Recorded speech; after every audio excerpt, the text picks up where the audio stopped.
Bismillahirrahmanirrahim. Alhamdulillahi ghafiriz zambi wa qabilit taubah wa ja'iliz zambi sababan ilal jannah bifadlihi wa rahmatihil wasi'ah. Ashhadu an la ilaha illallah wahdahu la syarika lah wa ashhadu anna sayyidana Muhammadan abduhu wa rasuluhu nabiyyul huda war rahmah. Allahumma salli wa sallim wa barik ala sayyidina wa maulana Muhammadin manba'il ilmi wal ma'rifah wa ala alihi wa sahbihi wa dhurriyyatihi wa man tabi'a sunnatah, amma ba'du. Yang kita hormati, kita cintai para habaib dan para alim ulama, para muhibbin, hadirin, hadirat rahimakumullah. Alhamdulillah, puji wa syukrulillah dan syukur kehadirat Allah subhanahu wa ta'ala, yang mana pada malam ini kembali mengumpulkan kita di majlis yang penuh berkah dan rahmat ini. Salawat dan salam kehadirat junjungan kita Rasulullah Nabi besar Muhammad sallallahu alaihi wasallam, dan kepada seluruh keluarga, para sahabat, zurriyat dan pengikut beliau. Para muhibbin rahimakumullah, al-hikmatur rabi'atu wa tis'un minal hikamil ataiyah. Qala al-imam Ahmad ibn Athaillah Sakandari rahimahullah wa nafa'ana bi'ulumihi wa asrarih. Hikmah yang ke-94 dari Al-Hikam, berkata pengarang Imam Ahmad bin Athaillah As-Sakandari, wa rubbama qadha 'alaika dzamba fakana sababan fil wusul. Artinya, dan kadang-kadang menetapkan Allah subhanahu wa ta'ala atas engkau suatu dosa, maka jadilah dosa itu sebab pada sampainya dia kepada Allah subhanahu wa ta'ala. Jadi tidak hanya taat yang bisa menyampaikan seseorang kepada kecintaan Allah, tidak hanya taat yang bisa menyampaikan seseorang kepada keridhaan Allah, tidak hanya taat yang bisa menyampaikan seseorang ke surganya Allah, tetapi ada pula dosa yang menyampaikan seseorang kepada kecintaan Allah. Ada satu dosa yang bisa menyampaikan seseorang kepada ma'rifatullah. Ada dosa yang bisa menyampaikan seseorang kepada surganya Allah subhanahu wa ta'ala. Nah, para muhibbin rahimakumullah, jadi sebagaimana taat itu bisa menyampaikan seseorang ke surganya Allah, maka dosa pun bisa mengantarkan seseorang ke surganya Allah subhanahu wa ta'ala. Nah, bagaimana dosa yang bisa membawa kita kepada ma'rifatullah? Bagaimana dosa yang bisa membuat seseorang itu dicintai oleh Allah? Bagaimana dosa yang bisa menyampaikan ke surganya Allah? Idza aznabal 'abdu dzamban fakhafa rabbah wa taba wa ahsana taubatah fasara sababan fil wusul ila mahabbatihi wa safwatihi wa jannatihi. Apabila berbuat dosa seseorang hamba akan suatu dosa, apapun dosanya, maka dengan sebab dia berbuat dosa itu dia menjadi takut kepada Tuhan, lalu dia tobat, membaguskan tobatnya. Nah, maka jadilah dosa tadi sebab yang mengantarkan dia kepada kecintaan Allah, pilihan Allah, dan surganya Allah Subhanahu wa ta'ala. Orang tuh dulunya kada pernah takut kepada Allah. Begitu dia memperbuat suatu dosa yang besar, timbul di hatinya ketakutan kepada Allah, timbul suatu kesedihan dalam hatinya, timbul suatu kehinaan yang besar dalam dirinya. Lalu dia tobat kepada Allah. Nah, maka dosa yang tadi penyebabnya itu tobat, membaguskan tobatnya, maka itulah yang menyampaikan dia kepada surganya Allah Subhanahu wa ta'ala. Qala Nabi sallallahu alaihi wasallam, rubba dzambin adkhala sahibahul jannah. Ujar Nabi, ada dosa yang membuat seseorang yang berdosa itu masuk surga. Ada dosa, ujar Nabi, yang membuat dia masuk surga. Qalu wa kaifa dzalik ya Rasulullah? Bagaimana bisa demikian wahai Rasulullah? Ujar para sahabat. Bagaimana dosa bisa masuk surga? Qal, Rasulullah menjawab, la yazalu taiban parran minhu khaipan rabbahu hatta yamut fayudkhilahul jannah. Senantiasa dia tobat, lari dari dosa, takut Tuhannya sampai dia mati, maka dia masukkan ke dalam surganya Allah Subhanahu wa ta'ala. Nah, para muhibbin rahimakumullah, macam-macam bentuk baik taat baik dosa itu bisa mengantar ke surga. Ada orang yang wiridnya mengingat dosa, orang lain tahajud, orang lain berzikir, orang lain membaca macam-macam bacaan. Ada inya kada, inya malam itu duduk mengatakan, dahulu aku merampok, dahulu aku merampok, sedih, menangis. Itu aja amalannya.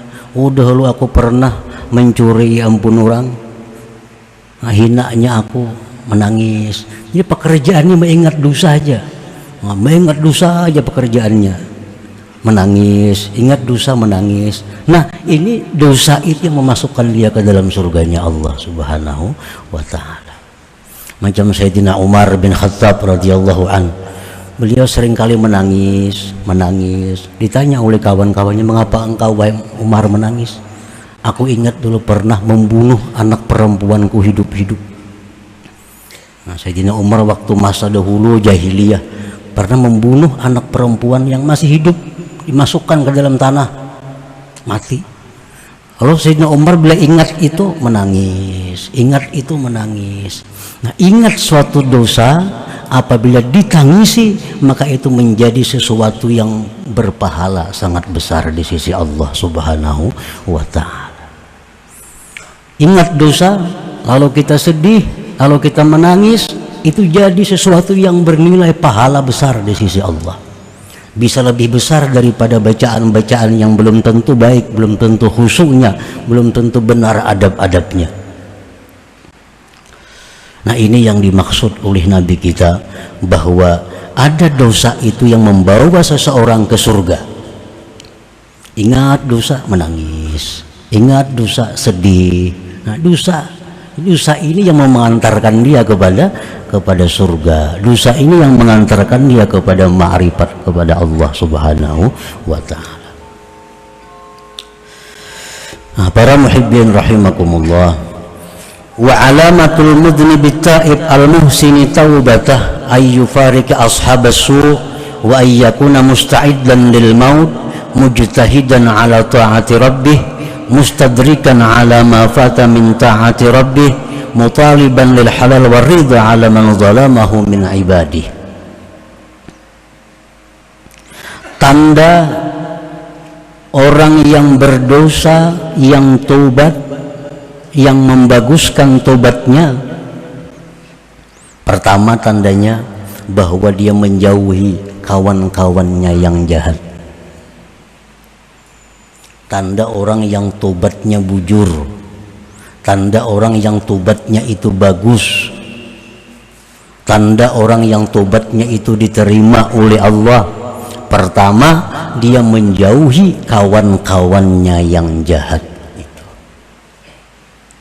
Menjauhi orang-orang yang menjadi sumber kutukan Allah.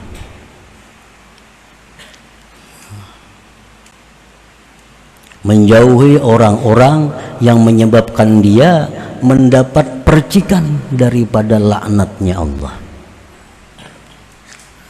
Kalau yang kita kawani orang yang disayang oleh Allah, kita akan dapat percikan rahmatnya Allah.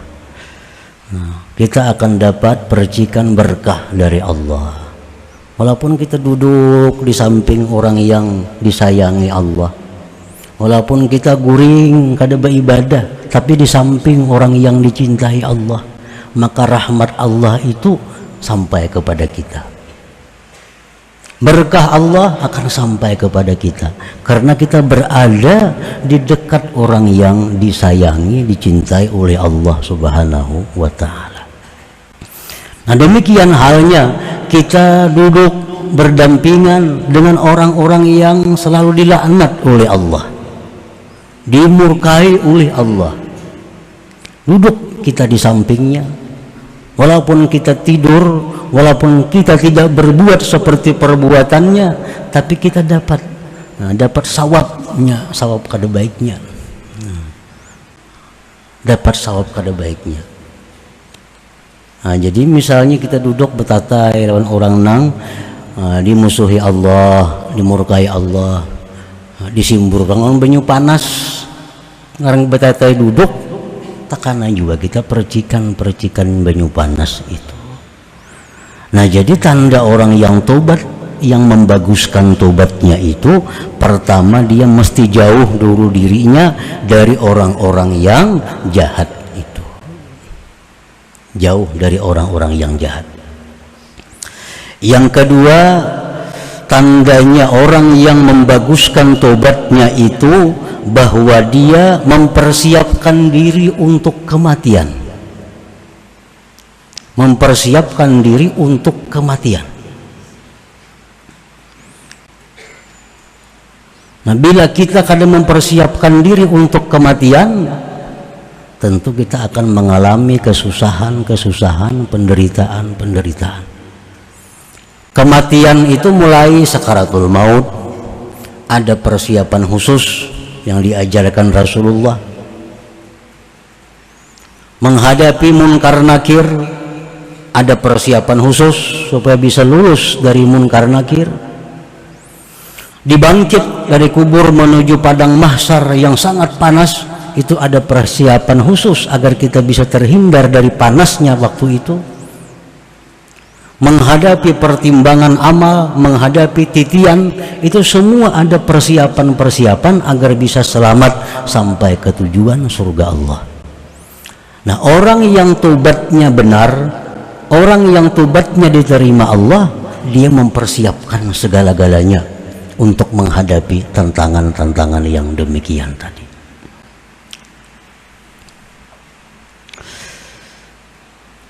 Yang ketiga, mujtahidan ala ta'ati rabbih, dia bersungguh-sungguh taat kepada Tuhan. Mustadrikan ala ma fata min ta'ati rabbih, dia memperdapati atas yang keluputan daripada taat kepada Tuhan. Dulu kada sembahyang, dikadanya. Dulu kada puasa, dikadanya. Dulu kada bayar zakat, kada cukup bayar zakat, dikadanya. Ini tanda orang yang taubatnya diterima oleh Allah. Tanda orang yang dosanya itu membawa dia ke surga. Tobatnya bagus. Nah, tobat yang bagus itu antara lain adalah memperdapati yang luput. daripada Tuhan. Sembahyang dulu banyak ada sembahyang, diperdapati, dibayar. Zakat dulu kurang dari sebenarnya, sekarang bayar. Puasa dulu kada puasa, bayar.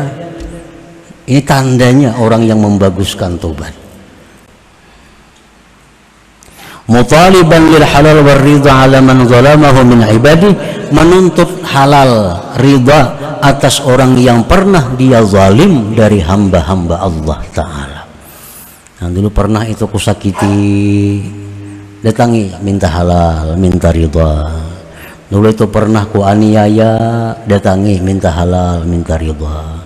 Dulu duitnya itu pernah ku ambil, minta halal, minta ridha.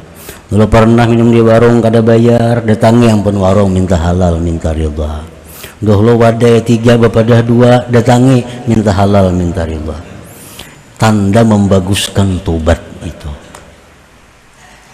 Jadi kalau hanya sekedar menyesal, berhenti, bercita-cita kada berbuat dosa lagi, tapi kada ada membayar, nah kada memperdapati, kada minta keridhaan, itu tobatnya tentu tidak bagus, tobatnya tidak diterima oleh Allah Subhanahu wa Ta'ala.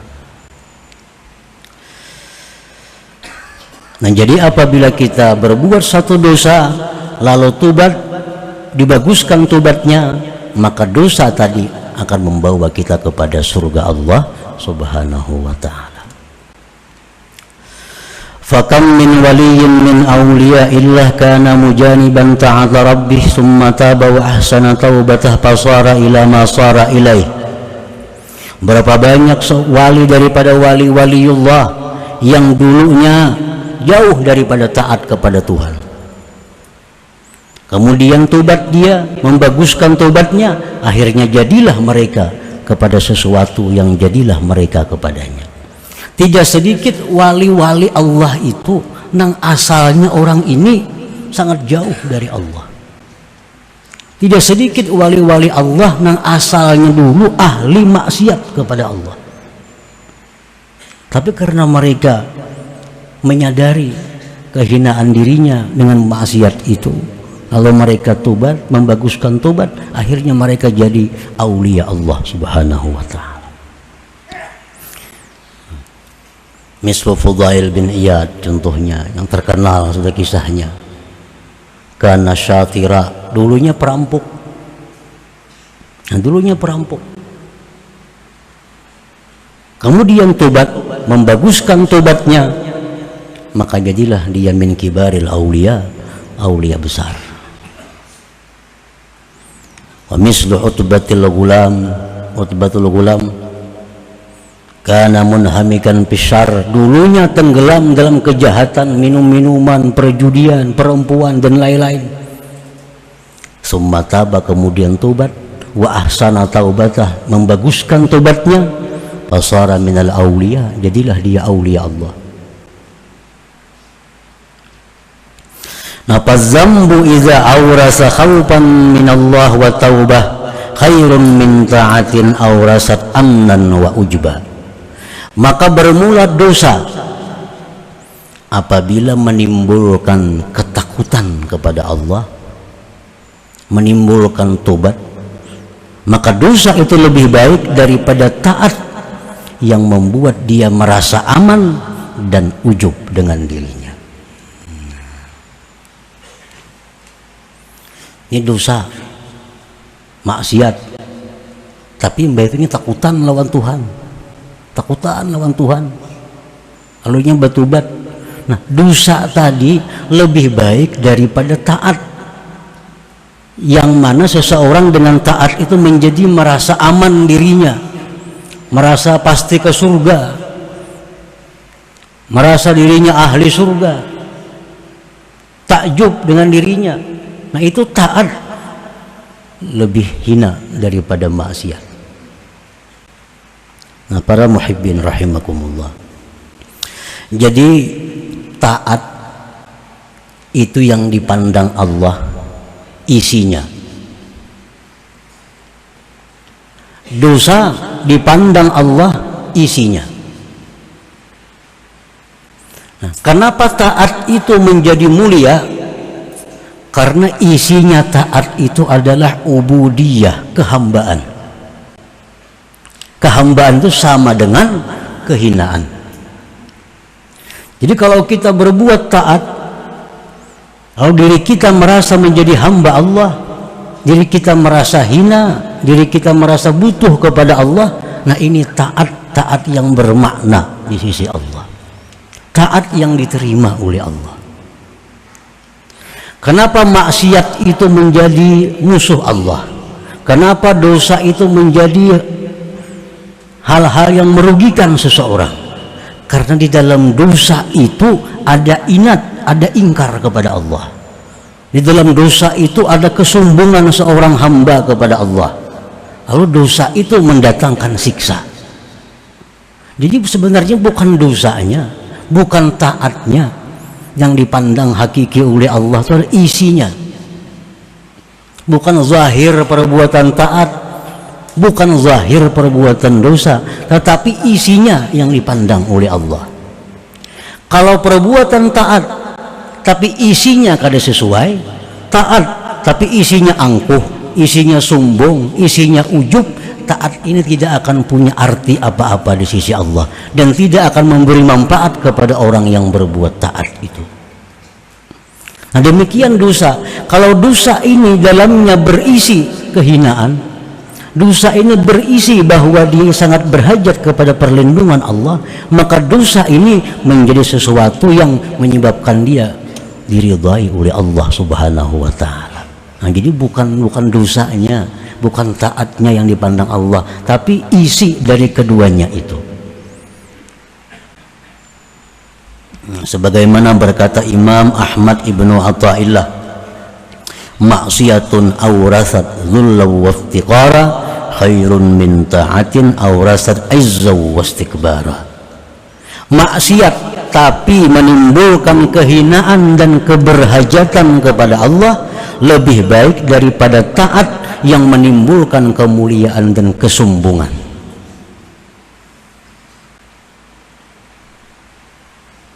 Ini maksiat pekerjaannya, ahli maksiat orang ini, tapi dalam hatinya itu dia merasa sangat hina, dalam hatinya dia merasa sangat jauh dari Allah,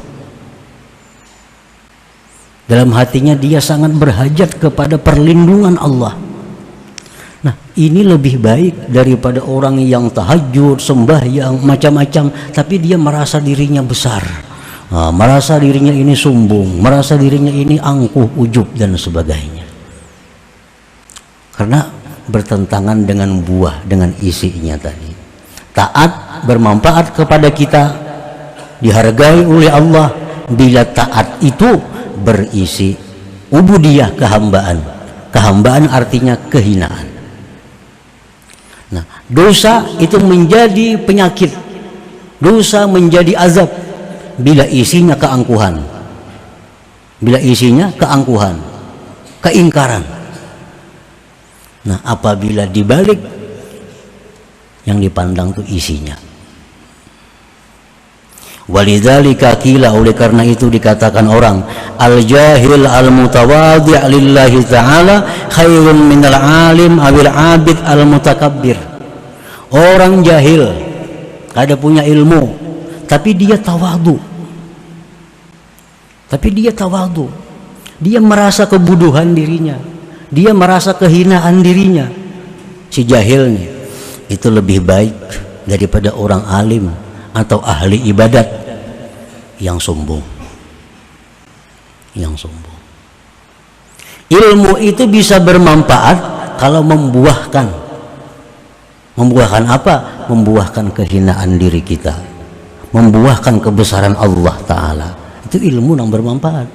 Kalau punya ilmu banyak tapi kada membuahkan itu, ilmu kada ada manfaatnya,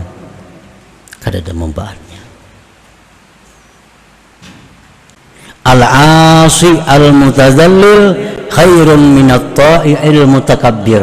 Orang yang maksiat kepada Allah tapi dia merasa dirinya hina di sisi Allah, merasa dirinya lebih hina dari orang-orang lainnya, itu lebih berharga di sisi Allah daripada orang yang taat namun dia merasa besar. taat tapi sombong. Nah, para muhibbin rahimakumullah,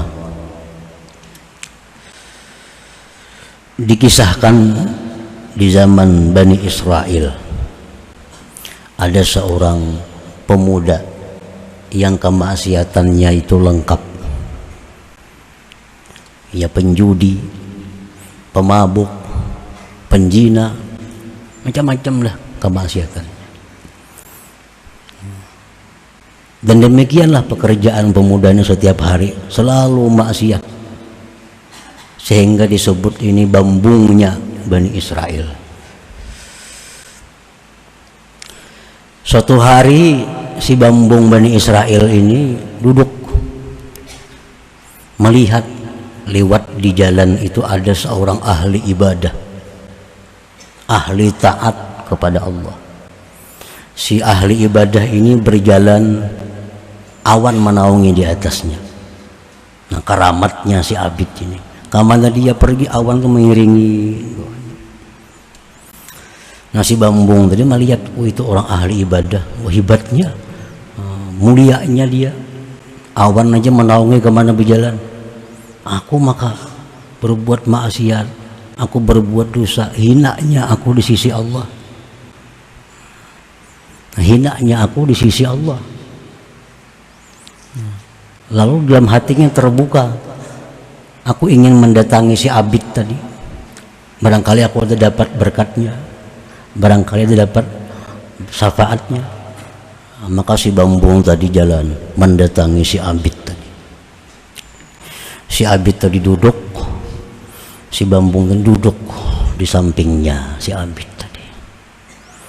Si abid yang ahli ibadah ini melihat dihiga, oh ini pemabuk dihigaku nih, penjudi, penduduk betatai aku sini, kumu anni, tinggalkan aku, jangan berparak sini, jangan berparak sini, kamu jauh pada sini. Kalau cocok betatai aku macam itu, kada pantas orang seperti ini betatai duduk lawan inya. Nah, si abid ini menampakkan kebesaran dirinya, sedangkan si bambung tadi menampakkan kehinaan dirinya. Akhirnya Allah Subhanahu wa ta'ala menurunkan wahyu kepada Nabi di masa itu. Isi wahyunya, wahai Nabi, sampaikan kepada abid itu bahwa seluruh amal ibadahnya aku hapus, aku gugurkan karena kesombongannya. Dan sampaikan kepada si bambung tadi, seluruh dosa-dosanya diampuni oleh Allah Subhanahu wa ta'ala. Nah, ini suatu contoh bahwa maksiat yang kita perbuat bila mana diiringi dengan kehinaan diri, diiringi dengan jauhnya kita dari rahmat Allah, berbuat maksiat, merasa diri hina, merasa diri tersisih dari Allah, itu lebih baik daripada kita sembahyang puasa tapi kita merasa lebih baik daripada orang lain, merasa lebih mulia daripada orang lain. Itu menunjukkan bahwa amal ibadah yang kita perbuat itu tidak bernilai, tidak ada harga di sisi Allah Subhanahu wa ta'ala. Kenapa? Karena lain isinya. Mestinya taat itu isinya tawadhu, taat itu mestinya isinya kehinaan diri, taat itu mestinya isinya adalah membesarkan Allah. Nah, bukan membesarkan diri sendiri, bukan menghinakan orang yang kada taat. Nah, bila taat itu sesuai isinya, tentu akan sangat dihargai oleh Allah Subhanahu wa ta'ala. Tapi bila kada sesuai isi, taat akan hanya menjadi nama taat, tapi harganya, nilainya nol di sisi Allah Subhanahu wa ta'ala. Nah, para muhibbin rahimakumullah, itulah sebagian yang dimaksud daripada hikmah yang ke-40, yang ke-94 ini, bahwa ternyata ada dosa yang bisa membawa kita ke surga. Dosa macam apa?